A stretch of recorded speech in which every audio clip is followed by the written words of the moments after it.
Okay, my friends, today we are going to be talking about winter. I'm not talking about the actual season of winter. I'm talking about the metaphorical season of winter that we experience as leaders. That's what we're going to get into. My name is Dr. Tara Vossen-Kemper, and you are listening to the Culture Focus Practice podcast. Thank you, as per usual, for being here with me.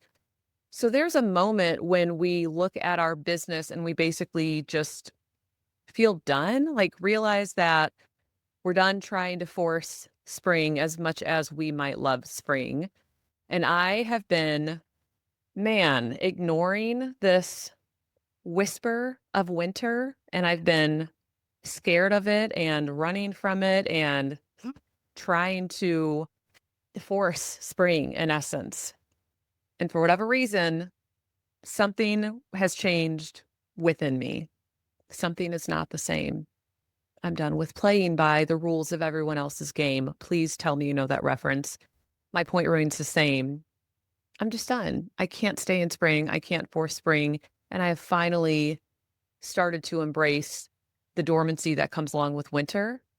And I don't mean this in a dramatic way. I don't mean it in a burnout crisis sort of way.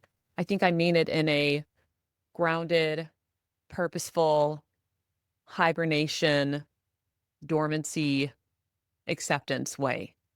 So this owner's room is about that. It's about letting myself be in the season of dormancy on purpose instead of pretending like I can't avoid it or like I'm supposed to be producing or blooming in terms of a spring year round. In true to owner's room style, we'll do this by way of a series of 5 or 6 questions and 1 to 2 scenarios. No listicles, no bulleted content, no structured teaching, nothing like that. Just open exploratory questions and we'll see where things go. And I will say before we keep going to make sure you subscribe to the podcast. This not only allows you to stay up on any episodes that are being dropped, but it also allows you to more easily binge listen to previous episodes and helps other people find it who need to hear it. With that said, let's carry on. Question number 1. What does it mean to admit I'm in winter? And what have I been afraid would happen if I slowed down? Damn, coming in with that banger. What does it mean to admit I'm in winter? So maybe 3 months ago, it would mean something different than what it means right now. And what have I been afraid would happen if I slowed down? Death. I mean, that sounds nuts to say out loud, but like it feels like death. I think winter and dormancy have felt like some sort of death. I mean, that's just wild as I say it out loud. And I've probably said it on here before because it's been I mean, this isn't like new, but it's still the first thought that popped in my head. It actually reminds me of being pregnant, where it's like when I am pregnant, I feel like it's going to last forever. Like it's just like, oh my God, this is my fucking life. Like this is just it. Like I'm just going to be pregnant forever. I'm going to be that woman that they found who had a calcified baby in her stomach because she never gave birth and it just stayed there. And it was like, you know what I'm talking about? There was like this mummified woman who had a calcified baby in her stomach. Anyway, that's what I feel like is gonna happen. It's that, it's just gonna be forever. It's just going to be dormancy and hibernation forever. It also reminds me of some philosopher whose name I can't remember saying that to fall asleep on a nightly basis is like experiencing a mini death because when you drift off into sleep, you're basically drifting off into nothingness. Like we're just sort of trusting we're gonna wake up again. Anyway, it all feels like the same thing. Like this is going to last forever. This is just going to be it. So if I go dormant, if I hibernate, if I burrow into a den and stay there for months on end, it feels like it's going to last forever. It's like I don't know, trust maybe. Like I don't know if it's something about trust. It's just there's something about like nothingness that fucks with me. Like something about voids and those giant holes in the middle of the ocean that are super dark and they're really, really deep. It makes me want to vomit a little bit. Like all of that is the same fear. It like all circles around the same concept, although I don't exactly know what it is. Maybe it's just voids and nothingness and it's just scary, you know? I think those things are scary for me. So as fucked up as that probably sounds, that has been what I have been afraid of if I slowed down. Like there's been this process of having to grapple with dormancy and winter and emotional grappling is what I mean with reconceptualizing winter as a time to internally recharge for spring rather than something that will last forever. And it still has been scary each step of the way. It's not something that I do naturally or sort of like organically. Like I don't go in that space well. So then to admit I'm in winter, like what does it mean to admit I'm in winter? I think there's probably um something about submission, like something about like I'm just having to submit to a process that needs to take place. So it doesn't feel like exciting, like it doesn't feel like something I'm sprinting toward and I'm super enthusiastic about. It feels like I'm tired of springtime. It feels like I'm a bear that's fattened the fuck up and doesn't really want to move anymore. I just want to go to sleep and I just want to like chillax and hibernate until springtime rolls around again. At which point, when I wake up, I'll be hungry and active and like wanting to ingest and do things. So I think it means that I've submitted to something that needs to take place. And I don't mean that in some sort of like dominant submission. Like I don't mean it in that sort of way. I just mean it feels like I don't know what the word is that I'm looking for, but there's something about like acceptance of a necessary cycle, something like that. So I think I've exhausted that question. I think I'm still grappling with all of this too. So I'm hoping that it's coherent because it is still sort of happening as I'm talking about it. But I do still think I'm done talking about that question. So, question number 2. How long have I been overriding my own internal seasons? This question, oh man, forever? I don't know, for as long as I can fucking remember. Okay, so yes, probably forever. Like I just probably for as long as I can remember. I mean that sincerely. Like I remember being in middle school and high school and college, like constantly going, constantly thinking, constantly planning, constantly moving, like just going. I just go. But here's what I will say in my defense. If there was a part of me or a factor or a variable that was related to running from winter, I will say that was minimal for a very long time. My constant movement has almost always been like an excess energy, like wanting to do so many things, like wanting to gorge myself on life, wanting to do all the things that I want to do, being excited, being like interested in all of the things that I was doing. And so I think like the overriding my own internal seasons and the terror about dormancy and winter and it feeling like death, I feel like that's been a much more recent development. Maybe it's always been there. I'm not saying that it hasn't been, but what I am saying is that that hasn't been a truth for me. Like that hasn't been an active, conscious variable for most of me overriding my internal seasons. So if I'm thinking about this from a like Tara becomes a little more aware of a need to slow down but doesn't know how and slash or is scared to do it, I would say it's been a solid few years of this taking place, like 3 at minimum. Probably a little bit more, but like 3 is the number that's really coming up for me where it's like, I think 3 years. This is again from the point that I became more aware of sort of this, I would say desire, like a subtle pulse or like hum of something happening inside of me that was like, stop, slow down, like trying to get me to still a little bit. And that's the shit where I was like, what? Whack, like hitting it away like a fly or something. That's the stuff that I was ignoring for a long time. So, coolio. Let's keep going. Question 3. What parts of me were still trying to perform spring when my system was asking for dormancy? So, what parts of me were still trying to perform spring when my system was asking for dormancy? I think the parts of me that are just excited about things that light me up. That's going to be a big one. I think trying to force spring was about, to some extent at least, trying to feel the sense of focused, grounded, like intentional movement that I felt at the very beginning of even my group practice and the first few years for sure of doing it. There was this like real intentional and aligned and vision oriented movement.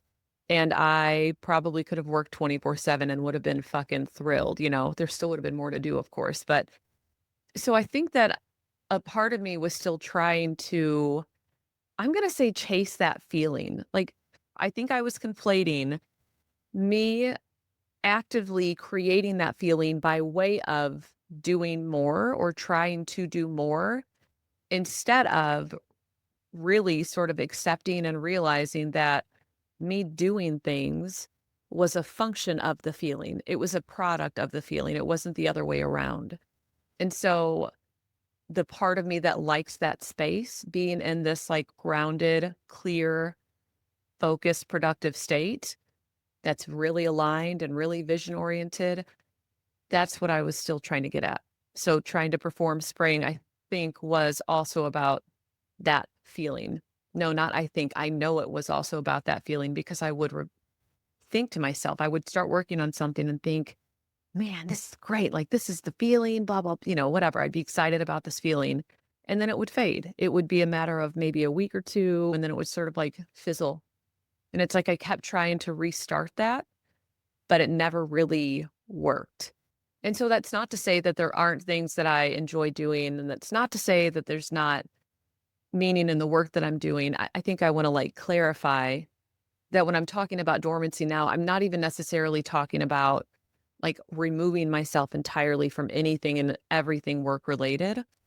I think what I'm really talking about is gifting myself with space to just be still and relax and rest rather than trying to potentially produce or trying to do something more or new or extra or, whatever, any other word that fits in that camp.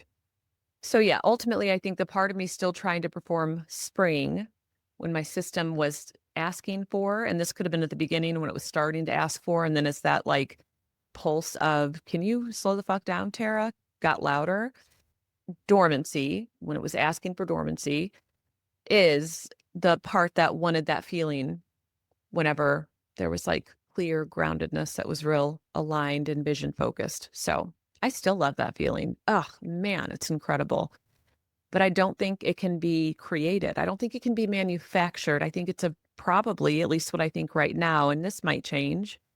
And this is a hypothesis because I don't really know because I don't winter very well or very often. But I think that it's probably a result of a relaxed state, having space to just turn inward and like reflect and sort of relax and ground in.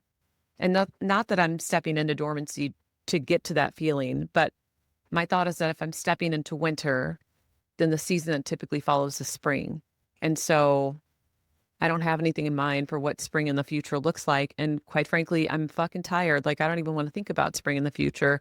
I just want to be in winter and in dormancy. So let's keep going. Okay, question 4. What is the difference between winter as collapse and winter as a choice? Ooh, this is super interesting. I think that winter as collapse is honestly maybe a little bit of what was happening for me, where it's like nothing was really sticking. And I kept trying to force spring and it wasn't really working. And I kept feeling like just an internal war between needing to do certain things, but not necessarily wanting to do certain things. And not to the extent that I was feeling resentful or bitter or even overwhelmed, really. Just like, man, I don't really want to work on this. Like, that sense of like, I want to do something was just like kind of pitiful, honestly, but also feeling a need to still do certain things. So I think maybe that is more of winter as collapse. I think maybe at an extreme, it's like real crispy burnout. Like if it kept going that way, it might lead to something like intense burnout. I don't think that necessarily has to, though, but I think that that's a possibility. I think maybe another possibility with winter as collapse is trying to produce a bunch of things or trying to like really grow or scale or produce or whatever and then it just never works. Like nothing sort of feels or fits right. It could also be a product of, a bunch of other business related things, but let's say that stuff is all cleaned up and then you're trying to actively do something and it's not working. Like maybe this notion of like, is it seasonally appropriate is now a filtration process, like a filtration question for me. I think it should be, and maybe for all of us. Versus as a choice. So what's the difference between winter as collapse and winter as a choice? I mean, I'm talking about this. I'm not some fucking expert or something on any of this. I'm just like in the process of doing it. And so therefore talking about it helps me make sense of it. And my guess is also that at least some of you listening resonate with this experience. And so hopefully it's either helping you think about it as well, or it feels validating, or it's something that you might think to yourself, oh, fuck, I need to make sure I'm like paying attention to this. So then I think for me, winter as a choice is I feel more relieved and a comfortable anticipation of it, like of this sense of dormancy, of this sense of kind of shutting shit down that's extra and not putting energy into anything that isn't immediately restorative or satiating. And I think that being able to emotionally and conceptually and energetically like grapple with this concept for a few months, probably, if not longer, has helped me to be in a place where I feel more, I mean, relieved, like a little more okay with this than I have been. So yeah, I think winter as a choice ultimately is relieving and okay, even if it's still a little bit scary if it's new, versus winter as collapse potentially feels like defeat or feels like failure or feels like a literal, like physiological or physical or visceral, like collapsing of your system. And then it's much harder to repair and rebuild from there. I like that question. I'd be interested in other people chiming in on this. I'm just curious what other people think about winter as collapse or a choice. And like if you've gone through one or the other, or even like the notion of winter, if you've experienced this, makes me wonder what you've grappled with, like what's been hard for you in the process, if anything. Maybe you're somebody who's constantly cycled through metaphorical seasons and it's sort of like habitual for you. It's like normal, it's okay. Not having been that person, it's very new and has absolutely been a process to get to the point that I can even start to see winter as relieving instead of like metaphorical death. Yeah. Okay, let's keep going. Question 5. What responsibilities or identities have been keeping me from resting? Hmm. I don't mean to keep reiterating the same point, but I think that it's the part of me that wants the feeling of aligned, vision focused, intentional building. Like that feeling is one of my favorite feelings, probably. I love all feelings, but I love that feeling. It's so great. It almost feels like what I imagine a flow state is like in the moment, but like expanded, where it's more almost like a flow channel, like all your moves, you're just fucking keyed in, like you're locked in, you know what you're doing. Everything is lining up. That's the state that I'm talking about. So I don't know if there's been responsibilities necessary that have been keeping me from resting.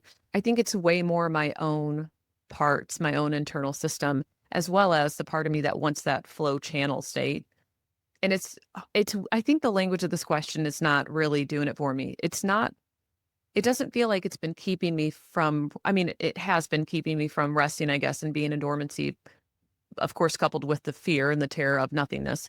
But also, it doesn't feel like it's actively been attempting to keep me from resting. It feels more like it's about chasing that feeling, like that one feeling that I love, the channel flow state. So I think that keeping me from resting has been a product of what I've been doing, but not like the focus, if that makes sense. I'm good with that question now. Okay, last one. Let's do 6. Where in my business have I been producing out of obligation instead of resonance? This is fucking good, man. So there's 2 businesses because of course there's my group practice, which is my OG. And in that, I think that what has helped me shift into this dormancy mindset or like, again, grappling and thinking about winter is because I have moved so much of my role in my group practice into alignment with being a visionary that I feel much less like I'm doing things out of obligation rather than resonance. There are some things that I do that I am doing out of obligation, but they take up like much less time than the resonant stuff. So it almost feels like because I've been able to do that, that has inadvertently created space for me to like feel this elsewhere in my life. And honestly, what feels most relevant here is consulting. Like, where in my consulting business have I been producing out of obligation instead of resonance? I mean, a real talk, I am sunsetting my membership because it has felt obligatory and honestly kind of flat. Like, I don't want to do something that doesn't light me up. I don't want to do something that is constant, where I'm constantly on, I'm constantly trying to produce things or trying to share resources all the time. I don't have it in me. And that's been obligation. I think, I do an EOS mastermind twice a year. That's incredible. I love the EOS masterminds. I love helping people bring that to life. And even my level 2 mastermind, it's about helping people continue the implementation of an active use of EOS. I fucking love this. That feels like resonance. The podcast, doing this is, I don't know, awesome. Like, I like having space to sit and talk and hopefully be of value to people. It's like, it's not just me talking about all the shit that's on my mind, because that would be literally everywhere, but having focused questions and focused content and, that feels good. So these feel like resonance in my consulting world. But when I think of like the membership, there's no resonance. It doesn't work for me. When I think about even creating like evergreen content, stuff that's constantly at the ready, I don't have any sort of interest in doing this. And so what's really happened, I think, again, probably in the past few months, is that I've started to reconceptualize consulting more than my group practice, because the practice has felt more resonant and vision aligned, like what I said, or role aligned, excuse me. But I've realized my consulting has been made up of some pieces and parts that feel more like they are things that I thought you were supposed to do. And maybe I was initially excited about, but then have transitioned or become things that don't work with me. Like, I don't ever want to be constantly on. I want to do my own thing when I want to do my own thing, which maybe sounds selfish, but also is just reflective of how things live inside of me. It might be ADHD, honestly. Like, the hyper focus piece kicks on and it's like I'm all in. But when it's not there, I can't fucking force myself to even do the dishes if I don't want to. It's like, well, then why would I, you know, keep a membership alive, or I have to do the same thing every month, regardless of whether or not I want to? Oh, bro, it just doesn't work for me. That's all. It's obligation. It's not resonance, it's obligation. So yeah, I think, again, in my business where I've been producing out of obligation, I've seen more in the consulting side of things than in my group practice side lately, which is really interesting and really insightful. It's actually been really helpful to go through this process. Let's keep going then. So we did some questions. Now we've got two scenarios because both are good. So I'm going to gift you with both and gift myself the space to talk through both. I think, with the scenarios I'll read through, they sort of don't end. Like, you get a scenario and then I'm just going to riff on what I think might be happening or what I might do in that situation or what I might recommend somebody do if I was working with them. So let's do it. Scenario 1. A practice owner has built a beautiful functional team and a solid client base. But on the inside, they're exhausted, not in a dramatic crisis way, but in a quiet, bone deep level way. Everyone sees them as steady, capable, and consistent, but they know they're running on stored sunlight from a past season. Yikes. They keep showing up because it's what a good leader does, but they secretly fantasize about disappearing for a month and letting everything run without them. They don't want to quit. They want to stop pretending. Fuck me, man. That is good. I don't know if you feel like that's good, but that is really, really good, really relevant. Okay, so has a great functional team, a solid client solid client base, but inside they're exhausted in a quiet bone level way.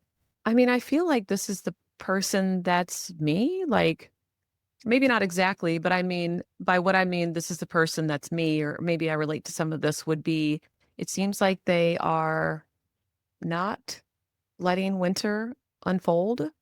I think that's the thing. Like, running on stored sunlight from a past season, like even that fucking language, man, it makes me think about the chasing the feeling from the very beginning of my practice. It's like bottling that and trying to use it, trying to unleash it and use it.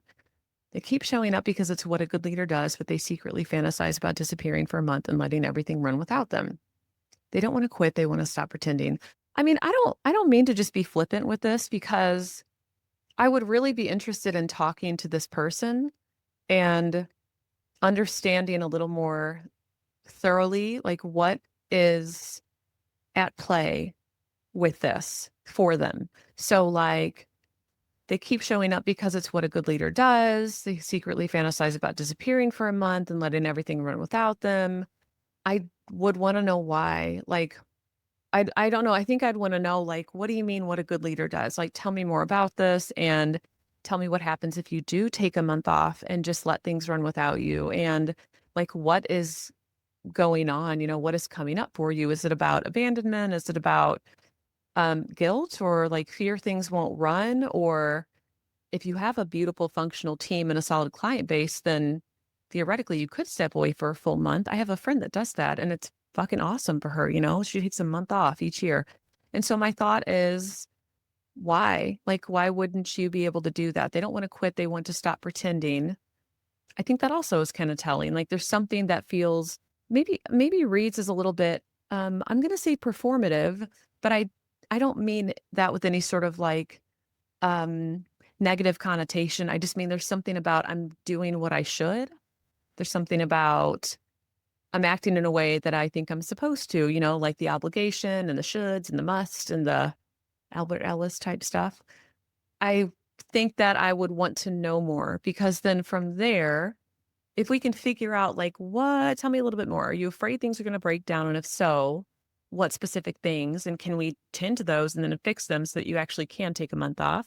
Are you afraid your team's going to feel abandoned, which is obviously way more emotional and like internal than it is necessarily like about the group? And my thought also is that if they are steady, capable, and consistent, like everyone sees them as steady, capable, and consistent, I think I'd want to know, like, is that really hard for them to do? Like they work really hard at doing that, or they just naturally end up being steady, capable, and consistent? I'm, of course, personalizing this a little bit. Like I'm putting a little bit of myself into this. It's really hard for me to be steady, capable, and consistent for all of the people around me, which is why I have an integrator, which is why I have a director of clinical operations, because the people that need steadiness, capableness, and consistency are the employees. I want them to have that.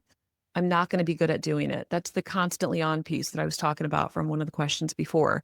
I'm not good at that. I don't want to be constantly on. I don't want to be constantly available.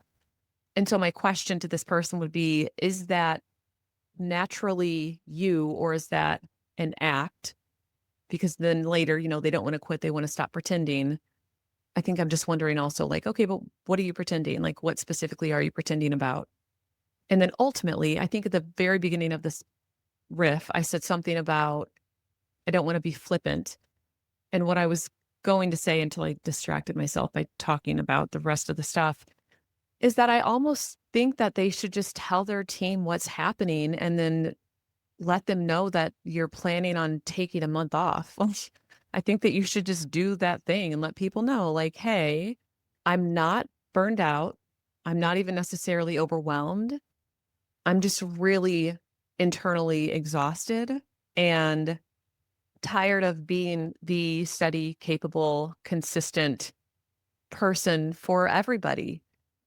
And I mean, I would like be that honest probably. And of course I would say like, this is not about you all, like no one person, there's not anything that you're even doing wrong.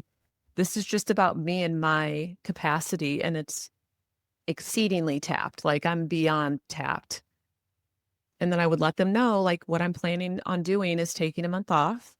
And maybe this is time to also think about restructuring or reorganizing an accountability chart. Or if you don't do EOS and you have something like an org chart, think about who's that right-hand person that can be the point person for your team. So people aren't always coming to you for the steadiness, the consistency, et cetera, but they're going to somebody else that you highly, highly trust.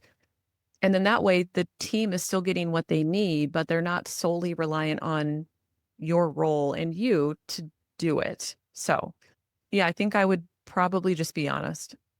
That's my tendency anyway. I'm just going to let people know what's up, like with me, like what's going on with me. All right. I think that's it for scenario 1. Let's keep going, shall we? Okay. This is, totally different. I haven't even read this one, honestly. Scenario 2. A consultant has layered offering upon offering over the years. A membership, a course, a mastermind, lead magnets, a podcast, templates, and trainings. Nothing is wrong. Everything works. But every time they sit down to create something new, the spark is gone. They feel pressure instead of creativity, heaviness instead of clarity. They wonder if they've built a business that requires a version of them they no longer are. They start to whisper the idea of letting things go, but immediately fear losing momentum, relevance, or trust. Man, you know what just came up for me as I was reading that? It's the vacuum that exists after something is removed. That's the thing. There's something about if I remove this, I take it and just toss it to the side. Even if you're aware, like, I don't want to fucking do this thing, bink, and you flick it off to the side, then what? Like, what goes in its space? What's it going to look like? How's it going to live? What am I going to do? How am I going to spend my time? What am I going to create? Like all of that is now space. And I don't think that that space is something that we're going to immediately know what fills it, if that makes sense. The way that I just said that was awkward, but I think my point remains the same and was clear.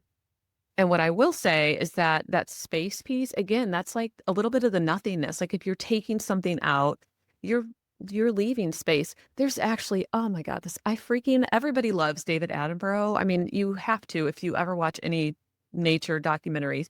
There is one on Netflix, I think it's Netflix, and it's about plants.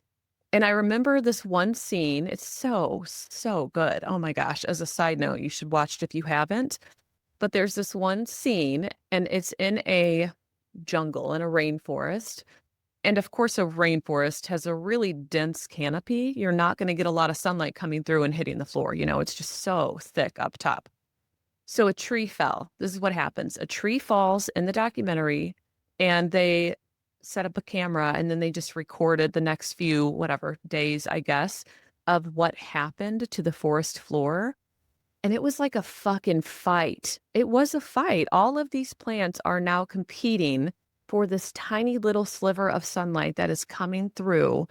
And it is a battle. And some plants have really shallow roots, so they sprout up high quickly. And some plants have deeper roots, so they grow and it's a little more sturdy, but they're slower to grow up top. And it's a matter of who wins this, who's going to win, and how do they then work off of each other to like take up the sunlight and take over that space. That's the vacuum. Like that vacuum will get filled with what? Nobody knows. You know, they're recording this forest floor, seeing what comes to life, which was super incredible to watch. And that feels parallel to what happens when we remove something from ourselves, when we remove something that we offer, where it's like we don't have any idea what is going to come of it. I don't like that feeling. That's probably part of the winter piece too, is like not just the nothingness, but also it's empty space. There's something about this empty space. It's like, I don't know what's going to happen. So I think I'm thinking of like the scenario too, then this consultant, and they start to whisper at the idea of letting things go, but they fear losing momentum or relevance or trust. And I think there's also this fear of like, okay, if that happens, what's going to come up next? Like, what will I do next, if anything? And if I don't do anything, then what? So maybe it's really like the fear of losing momentum, but it feels a little bit distinct. Like something about it feels kind of distinct. I think also it'd be interesting to ask this person, if you were to create a version of consulting right now, like if you were to restart consulting right now, like snap your fingers and you're living in an alternate universe and you built consulting in an entirely different way, what would you want it to look like? What would your offerings be, or how would you be spending your time, or what would you be doing? And I think taking those answers and trying to do it in a really like uninhibited answer style, like don't try to figure it out, just gut response, like just in 10 seconds or less, talk out loud that answer, and then take that answer and cross reference it with what currently is. And I think where the overlap exists is the stuff theoretically you could keep, and where it doesn't exist is the stuff you would theoretically get rid of. And then also, it would be, I don't know exactly the right words, but I think the grappling or the thought process or sort of understanding of any sort of change is going to mean you have less of something before it grows into more. And this makes me think about apple trees. You always are pruning away healthy limbs on an apple tree, which makes me feel like I mean, I don't know what is wrong with me sometimes, but like physically makes me feel a little bit ill. Like, fuck, but it's healthy. Like we could let it grow. It's just, ugh. It's like, oh my God, you're getting rid of something healthy. The reality is that if you don't, and this happened at our old house, we had a fucking apple tree. We didn't prune it. The whole limb just broke off entirely. A big limb just fucking fell and broke because we did not prune the apple tree when we should have. So now the whole tree, not only, I don't actually think the rest of the tree was impacted by this pruning or by this limb falling, but all of the nutrients that went to that limb in the first place could have gone to the entire rest of the tree. So theoretically, we would have gotten more fruit or better fruit or more growth or something else rather than a broken limb at the end of the season. Ew, I don't like pruning. So my thought is that pruning process, and I don't know if this is most people. I feel like it probably is most people, but what the fuck do I know? Is uncomfortable because it means that we're getting rid of something that is producing fruit for us right now. Like, why would we get rid of something healthy or that seems healthy? And the reality is that we can either get rid of it now and then those nutrients go elsewhere, which means we get a dip in production. Like we're going to get less. And I'm using production is not quite the right word, but if I'm thinking of the apple tree, maybe we get less production overall because we've just gotten rid of a limb. But ultimately, we're thinking about the overall health of this tree, of our tree, of us, and what's going to be best for us long term. So I think from a process perspective, just knowing and keeping in mind, pruning is healthy. It's healthy. That for me makes me feel better, even if I don't like doing it while it's, needs to happen. One more thought about this scenario too. Every time they sit down to create something new, the spark is gone. They feel pressure instead of creativity, heaviness instead of clarity. I think that immediately my thought is, where are the moments where you feel any sort of spark, if at all? And are there any times or moments, even little pockets, where you feel creative, where you feel clear, where you feel a sense of connectedness or groundedness or just real on point, like, that's it, a sense of like visceral, like, yep, that's the thing. I would just want to capture what those things are. Some sort of identification of the things that feel lit up, like when you're doing them, the things that light you up when you're doing them, the things that bring you some joy, the things that bring you some creativity or some insight, and also layered on top of the start of an understanding of the stuff that used to bring you joy or used to light you up or used to give you that creative spark might not be the same things as right now. And so trying to stay in tune with what did it used to be versus, well, how do I feel right now? Man, I think I'm officially fucking done, y'all. Okay, so I want to close this out with two things. Number one, thank you for being here with me. I hardcore value time. I think I say this every time because it's just really fucking true. And so it means a lot to me that you spend some with me. So thank you for being here with me. Number two is actually two-part. One is whatever season you're in, I really, really hope that you can see it clearly and that you feel comfortable being in it. because as we all know, depending on the season, we may or may not feel good or not so good about entering into it. The second part to that is if you're listening and you're like, holy fucking shit, I need to share this with that person, please do. I would love to be able to interact with and speak with more folks who are really sort of in the thick of leadership, just like the rest of us. So make sure you share with somebody that you love or that you think this will resonate with. All that said, I really am done this time. Okay. I'll see you on the next one. Thanks. Bye.